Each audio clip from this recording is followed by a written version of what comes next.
Avec Alexis Sénac, suite à la victoire de la CFC contre Bayonne. Alexis qui fête son premier penalty obtenu en National 2 et sa première conférence de presse d'après-match. Tu vois. Alexis, victoire 1-0, un but qui est arrivé dans le temps additionnel grâce au penalty de Joe que tu provoques. Les victoires obtenues le plus tardivement possible sont les plus belles. C'est une belle victoire pour vous là ce soir. Ah oui, c'est une très belle victoire. On savait à quoi s'attendre. Ça va être un match assez électrique parce qu'on les avait joués en match de prépa et ça avait déjà chauffé un peu. Donc on savait à quoi s'attendre. On les a bien étudiés, on savait quoi faire. Le coach nous a très bien expliqué. Voilà, c'était assez équilibré durant toute la rencontre. Et voilà, j'obtiens un penalty en fin de match sur un duel dans la surface. Et ça fait 1-0 pour nous et on est content. Ouais, un match avec beaucoup de cartons. Malheureusement, l'expulsion de Mohamed Hamdi. Ouais.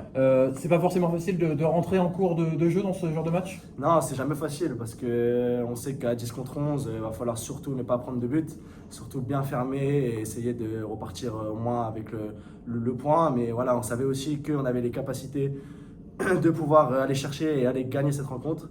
Et ça s'est passé en toute fin et on est très heureux. Là, ce soir, ce 1-0, comment tu l'expliques? Est-ce que c'est la réussite du leader? Est-ce que c'est un supplément d'âme suite à l'expulsion? Je pense que c'est une l'expliques? continuité de ce qu'on fait depuis le début de saison. Voilà, depuis le 10 juillet, on se prépare pour ça. On savait qu'à la J1, on devait être là. Et on est là, on monte crescendo et c'est de mieux en mieux en plus. Donc c'est parfait. Bon, d'un point de vue classement, vous étiez leader avant ce match. Vous l'êtes encore plus avec 9 points au compteur. Ouais, ouais. Début de saison parfait là pour vous. Début de saison parfait, comme vous dites. Rien à dire, 9 points sur 9, 3 sur 3. Donc voilà, il faut continuer à travailler à l'entraînement, ne pas se décourager et continuer, aller de l'avant. Ça passera par les entraînements la semaine prochaine et avant le week-end prochain. Bon, et puis d'un point de vue personnel, donc la meilleure buteur de l'équipe réserve l'an dernier avec quand même une blessure sur la seconde partie de saison. C'est ça. Une petite blessure aussi en prépa. Mais on t'a vu Titu avec une bonne prestation du côté de Montlouis. Ce soir, tu rentres et tu es décisif.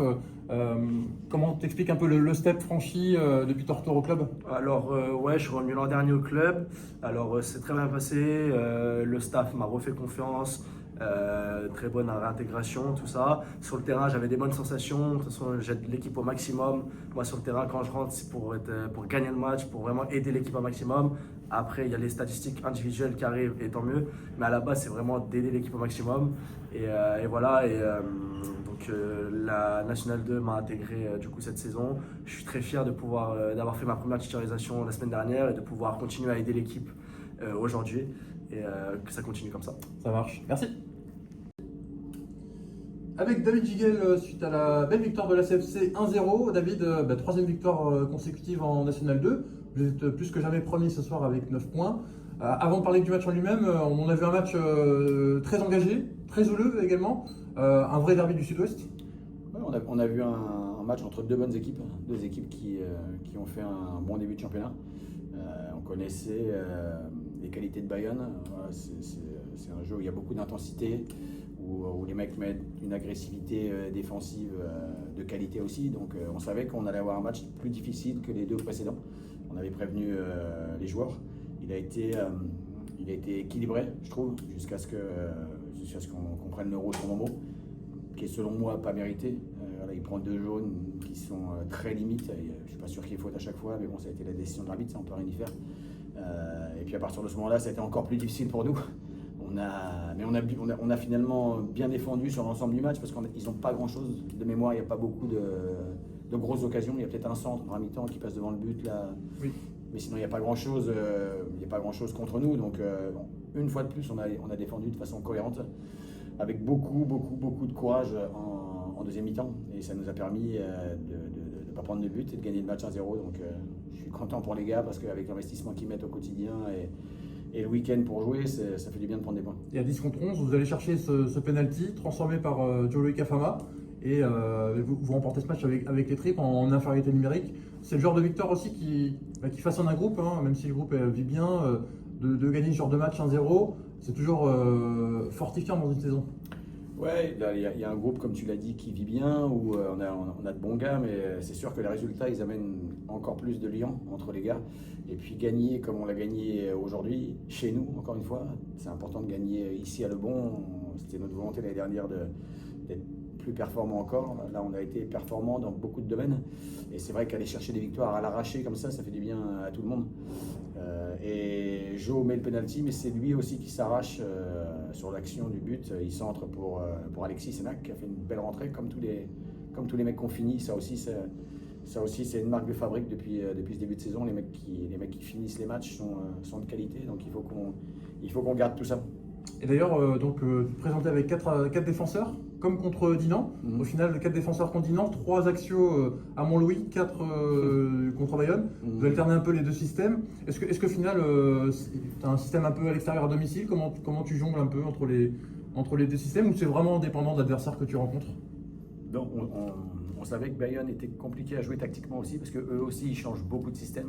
Ils changent beaucoup les animations aussi. Des fois, c'est les latéraux qui entrent intérieur, des fois, c'est les entrées qui viennent intérieur. Donc on a voulu aussi mettre des joueurs qui étaient compatibles avec les deux systèmes aujourd'hui. C'est ce qui s'est passé. On a fait un petit changement à la mi-temps, non pas parce que Enzo en repassant du coup à 3 axiaux. Ouais, on voulait mettre un peu plus de présence axiale, donc on a mis Tobias. Mais en tout cas, comme je te l'ai dit dernièrement, c'est bien qu'on ait des joueurs intelligents derrière, parce que c'est eux qui sont sur le terrain et c'est eux qui savent s'adapter. Et c'est bien de pouvoir changer d'animation, de système, on appelle comme on veut, de façon à être imprévisible et puis de pouvoir, nous, avoir des structures qui nous permettent de ne pas prendre de but et d'en marquer aussi. Bon, et puis maintenant, il y a un week-end où vous allez regarder un peu les résultats des concurrents. Et puis il y a une longue semaine de travail avant d'aller aux Herbiers, d'y aller avec 9 points. Forcément, je t'aurais signé en début de saison si on t'avait dit ça, mais d'y aller avec 9 points, c'est forcément le plein de confiance avant ce gros choc.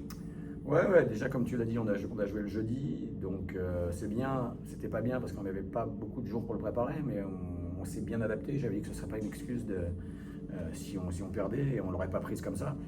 Mais c'est finalement aussi une bonne chose de pouvoir jouer avant, parce que ça nous permet d'avoir du repos après. Les mecs ont beaucoup donné depuis quelques temps, donc on leur a laissé 3 jours, sauf ceux qui vont jouer avec la R1 à Bressuire. Match qui va être important pour notre R1 et pour qu'ils prennent du temps de jeu. Et puis après, on va aller aux Herbiers. Après, les Herbiers, ils étaient à 8 victoires de suite la saison dernière. Ils ont gagné 2 fois, donc ils sont sur 10 victoires de suite. C'est l'ogre du groupe avec Bordeaux, avec Saint-Malo, avec Avranches, La Roche aussi. Donc voilà, nous on va aller là-bas en toute humilité. On a déjà pris 9 points, donc comme tu le dis, ça nous permet d'avoir de la confiance et puis d'aller là-bas sans aucune pression.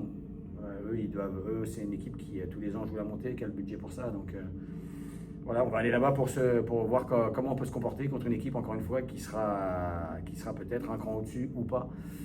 Mais en tout cas, on a du temps pour se préparer, bien se reposer et ensuite se préparer pour aller là-bas et faire un bon match contre une bonne équipe, un bon coach que j'aime bien, Lolo David, et en général où il y a une belle affluence et où les gens sont sympas autour du terrain. Donc ça sera un bon match à jouer pour les deux équipes.